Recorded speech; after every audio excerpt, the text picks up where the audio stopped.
Hello there, everybody. AkMLDL here, and I've been playing Star Rail.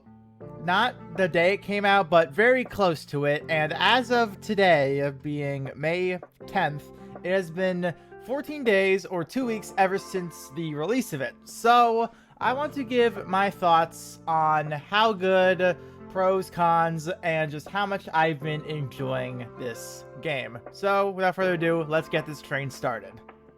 So obviously when you first start a game, you're going to be dumped into the story. I was able to do all the story that is currently available in the game, and you get the first hub area.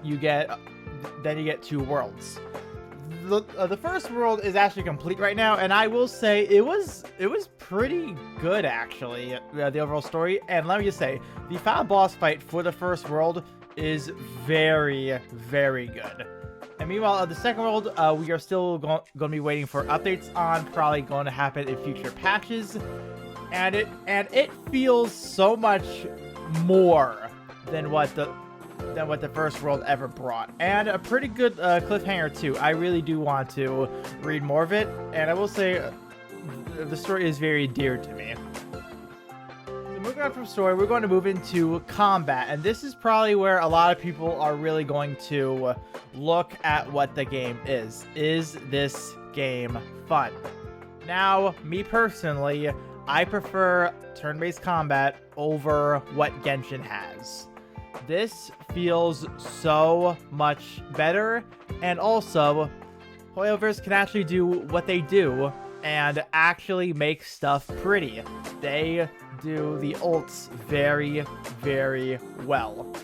And this is also a type of game too, as of where you really need to consider team building, especially for more endgame stuff. It's not just like 1 or 2 teams and you're done. You actually have to get various supports, plan them around the bosses you're fighting, adjusting DPS accordingly.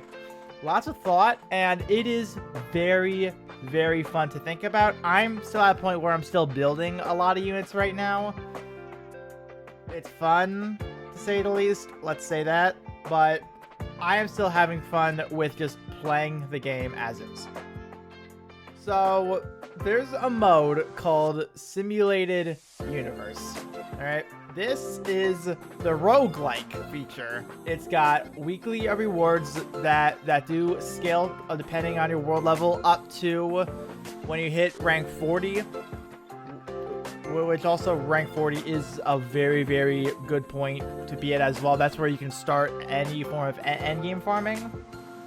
It is so much fun. Simulated Universe is by far some of the most fun I've had in a gacha game in a long time. Sometimes I just go in there and I just play Simulated Universe. I don't even use stamina for it. I just play it sometimes. It is so much fun. I love it so much. And also, even if I do just play it outside of the weekly rewards, I can still get extra rewards because up to 100 elite/bosses, I get extra rewards. So it is very rewarding to do as well. So much fun. Oh, love it.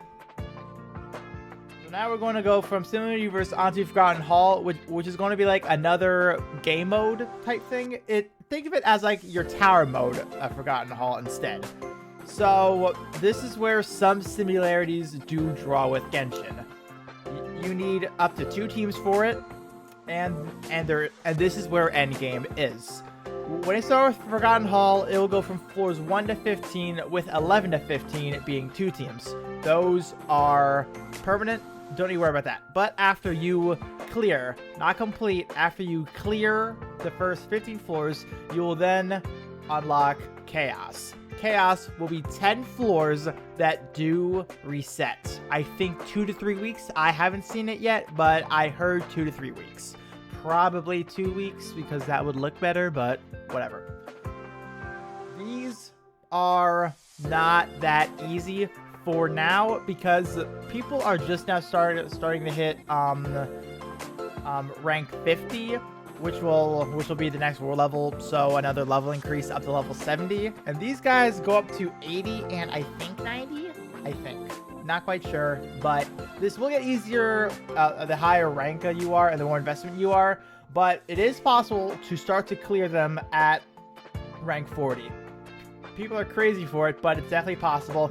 I'm not there yet. I'm not gonna do that. I can be fine with missing a few months of that stuff. I'm just not gonna stress it, but overall, the mode itself is still fine.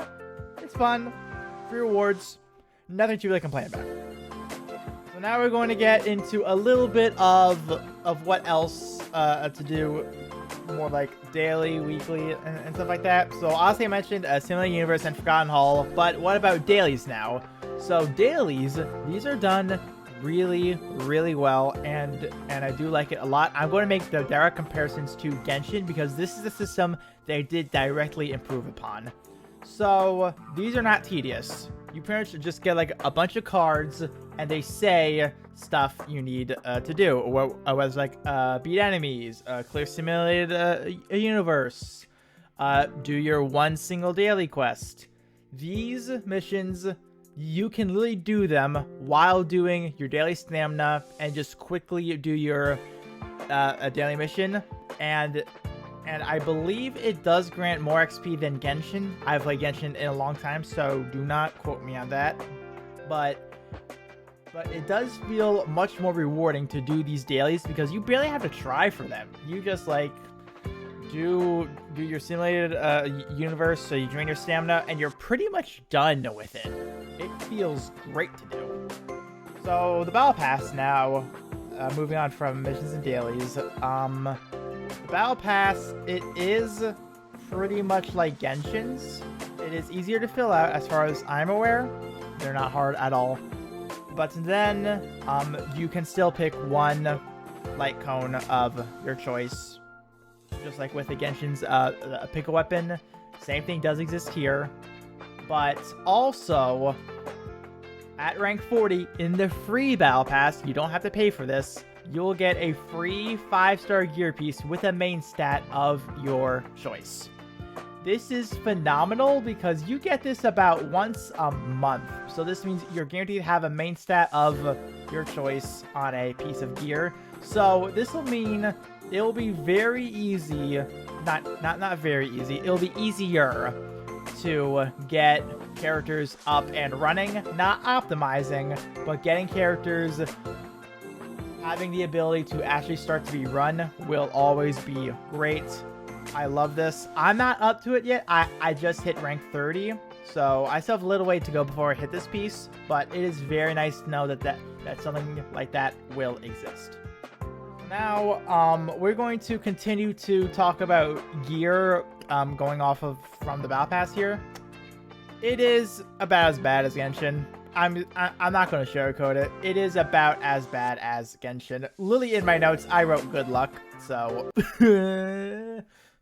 So, rank 40 is when you are guaranteed one 5-star relic per run, and you're not getting a 5-star before this, unless if you blitz a simulated universe to worlds 5 and 6. So, rank 40 is where you are really going to start to gear farm. Substats will still be a pain. Main stats outside of the Battle Pass item, it will still be a pain. So it's the same grind, it's just a different skin.